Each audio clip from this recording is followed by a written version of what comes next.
Good morning friend, welcome to my YouTube channel digital platform. आज के video में देखेंगे राष्ट्रीय आय सह मेगा छात्रवृत्ति योजना से संबंधित सभी जानकारी। इस जानकारी में देखेंगे कि यह छात्रवृत्ति पूरे देश भर में कितने छात्र छात्राएं को मिल सकती है। इसके साथ ही देखेंगे कि इस छात्रवृत्ति योजना चलाने का उद्देश्य क्या है। इसके साथ साथ देखेंगे कि इस छात्रवृत्ति योजना के तहत हमें कितनी राशि दी जाती है तथा इस छात्रवृत्ति योजना का फॉर्म अप्लाई करने के लिए हमारी शैक्षणिक योग्यता कितनी होनी चाहिए। यह सभी जानकारियों के लिए इस वीडियो में बने रहे तथा चैनल को अभी तक सब्सक्राइब नहीं किया है तो चैनल को सब्सक्राइब करें, बगल में बेल आइकन को प्रेस करें ताकि जब भी वीडियो अपलोड हो सबसे पहले जानकारी आपको मिल जाए। आप यहाँ से देख सकते हैं राष्ट्रीय आय सह मेगा छात्रवृत्ति परीक्षा की जो तिथि है वह इस बार 18 दिसंबर रखी गई है। इसके साथ आप देख सकते हैं कि सरकारी विद्यालयों में 8वीं कक्षा में पढ़ाई करने वाले स्टूडेंट राष्ट्रीय आय सह छात्रवृत्ति परीक्षा के लिए ऑनलाइन कर जो छात्र 8वीं में पढ़ाई कर रहे हैं वह छात्र इसके लिए आवेदन कर। सत्र 2023-24 के लिए स्टूडेंट 12 अक्टूबर से 6 नवंबर तक इस फॉर्म को ऑनलाइन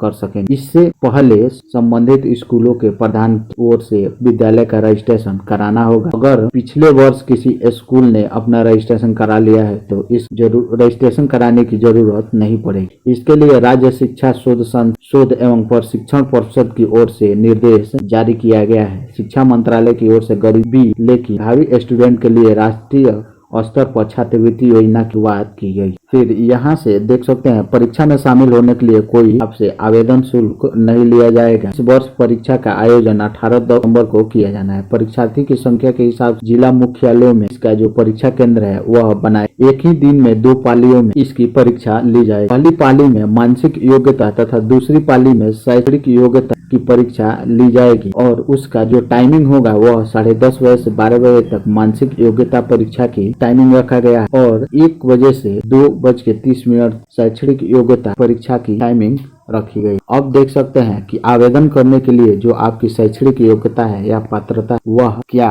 होनी चाहिए। सबसे पहले 8वीं में पढ़ रहा स्टूडेंट जिसने 7वीं में कम से 55% अंक हासिल किया हो वह छात्र इसके लिए आवेदन कर सकते। फिर SC और ST कैटेगरी के स्टूडेंट को 5% अंक का छूट दिया जाएगा। यानी आप SC ST कैटेगरी से आते हैं तो आपको 50% भी है तो आप इस फॉर्म के लिए आवेदन कर सकते। माता पिता की कुल वार्षिक आय 3.5 लाख से अधिक नहीं होनी चाहिए। लिखित परीक्षा के आधार पर अभ्यर्थियों का चयन किया जाएगा। पूरे देश में 1 लाख स्टूडेंट को छात्रवृत्ति के दिए जाने का प्रावधान इस योजना के तहत 9वीं से 12वीं की पढ़ाई के लिए सालाना 12,000 रुपये इस छात्रवृत्ति योजना के तहत आपको सहायता राशि दी जाती है। बिहार राज्य के 5,443 स्टूडेंट को इस छात्रवृत्ति योजना का लाभ मिल सकेगा।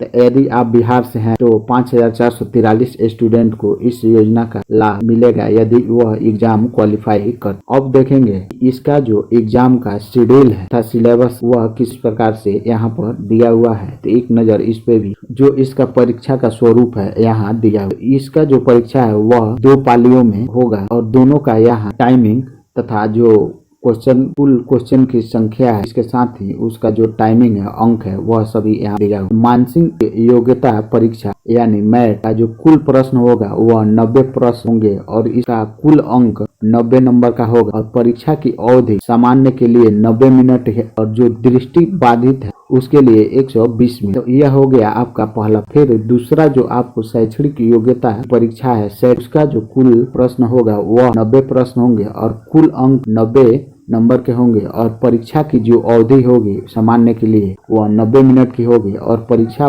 दृष्टि बाधित के लिए 120 मिनट का टाइमिंग दिया। अब नीचे में देखेंगे कि मैथ और सेट को जोड़कर न्यूनतम अर्हता सामान्य के लिए 40% अंक लाना अनिवार्य है तभी इस एग्जाम में आप क्वालिफाई करते हैं। वहीं आप SC ST और निःशक्त के लिए 32% लाना अनिवार्य। इस चीज का आप ध्यान देंगे कि मैथ और सेट दोनों का जो नंबर का योग है वो दोनों जोड़ के और जो इसका मेगा सूची है वह तैयार किया जाए। फिर अब देखेंगे कि जो इसका आवेदन करने की तिथि है वह कब से कब तक आवेदन कर सकते हैं। फिर जो पंजीकृत स्कूलों का सत्यापन है वह कब से कब तक रखा गया है तथा आवेदकों की ओर से ऑनलाइन रजिस्ट्रेशन का डेट कब से कब तक रखा गया है। फिर देखेंगे कि आवेदकों के भरे गए फॉर्म का स्कूल स्तर पर ऑनलाइन अप्रूवल कब से कब किया जाना तथा ऑनलाइन जो इसका एडमिट कार्ड है वह कब जारी किया जाएगा। इसके साथ परीक्षा की तिथि भी यहाँ से, यह सभी जानकारी यहाँ पर दिया हुआ है। परीक्षा शेड्यूल आप यहाँ से बारी बारी